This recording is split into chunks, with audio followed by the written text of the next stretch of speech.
அனைவருக்கும் வணக்கம். தெய்வீக பலன்கள் சேனல் சார்பாக தங்களை அன்புடன் வரவேற்கிறோம். இன்று நம் காணொளியில் காண விரும்புவது ஆணி மாத சிறப்புகளை பற்றி இந்த காணொளியில் பார்க்கலாம். வாருங்கள் காணொளிக்கு செல்லலாம். மறக்காமல் ஒரு சப்ஸ்கிரைப் செய்யவும். மிதுன மாதம் எனப்படும் ஆணி மாதம் வெள்ளிக்கிழமையில் சிறப்புமிக்கது. ஆணி மாதங்களில் பல முக்கிய விசேஷங்களும் தினங்களும் முகூர்த்த நாட்களும் உள்ளன. ஆணி திருமஞ்சனம் எனப்படும் திருவிழா சிவ ஆலயங்களில் வெகு சிறப்பாகவே கொண்டாடப்படும். நடராசருக்கு மகா அபிஷேகம் நடைபெறும். அந்த காரைக்காலில் ஆணி மாத பௌர்ணமியையொட்டி மாங்கனி திருவிழா கோலாகலமாக நடைபெறும். பல்வேறு சிறப்புகள் உண்ட ஆணி மாதத்தில் எந்த நாட்களில் முக்கிய விசேஷ நாட்கள் உள்ளன என பார்க்கலாம். உத்தராயண காலத்தின் புண்ணிய காலத்தின் கடைசி மாதமாகவே திகழ்கிறது ஆணி மாதம்.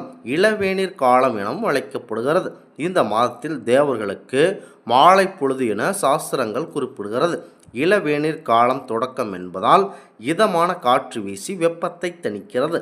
மகாவிஷ்ணு அவர்கள் பாரம்பரிய கூர்ம அவதாரம் எடுத்து பூமியை மீட்டு கொண்டிருந்த இந்த ஆணி மாதத்தில்தான் என கூறப்படுகிறது. ஆணி மாத உத்திர நட்சத்திரத்தன்று சிவாலயங்களில் சிவபெருமானுக்கு ஆணி திருமஞ்சனம் சாற்றப்படுகிறது.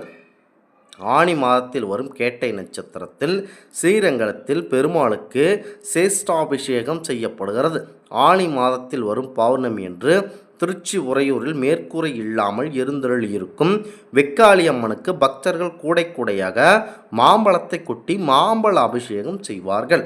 வாழையடி வாழையாக தலைத்து சிறக்க வேண்டும் என்பதற்காக திருச்சி மலைக்கோட்டை தாயுமானவர் ஆலயத்தில் பக்தர்கள் வாழைப்பழத்தார்களை காணிக்கையாக படைப்பார்கள் என்பது குறிப்பிடத்தக்கது.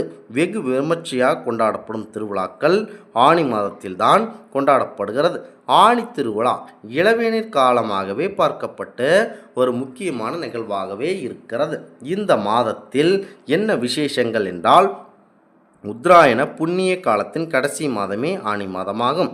இந்த மாதத்தில் நல்ல பலன் தரக்கூடிய மாதமாகவே இருக்கிறது. உத்தராய புண்ணிய காலத்தின் கடைசி மாதமாகவும் இது தமிழ் மாதங்களில் 3வது மாதமாகவும் திகழ்கிறது.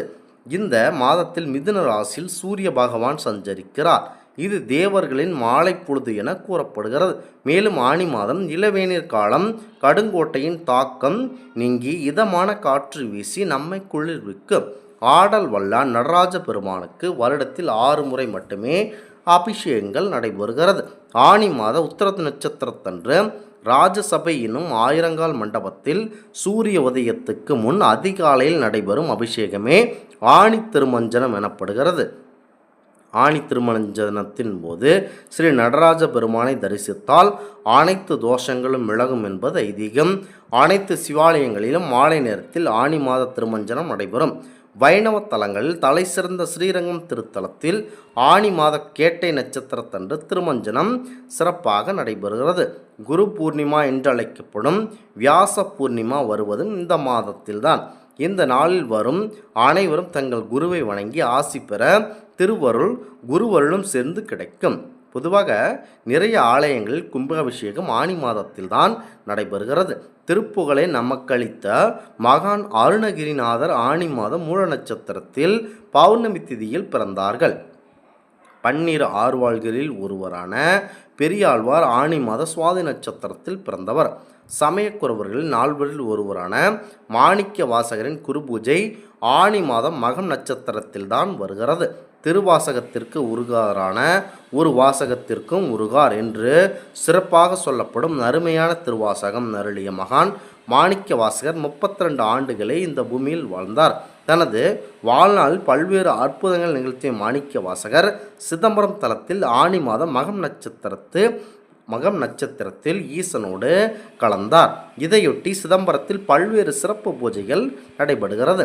ஏகாதசிகள் அனைத்துமே விசேஷமானவை என்றாலும் ஆணி மாத தேய்பிறை ஏகாதசி யோகினி ஏகாதசி என பெயருடன் மிக சிறப்பாக விஷ்ணு பெருமான் வழிபாட்டிற்கு சிறந்து விளங்குகிறது. அன்றுதான் அழகாபுரி மன்னனான குபேரன் ஏகாதசி விரதம் இருந்து பெருமாளை வழிபட்டு தனது நோயை போக்கிக் கொண்டான் என கூறப்படுகிறது. பொதுவாக நிறைய கோவில்களில் ஆனி மாத பௌர்ணமி என்று சிறப்பு வழிபாடுகள் நடைபெறுவதை காணலாம்.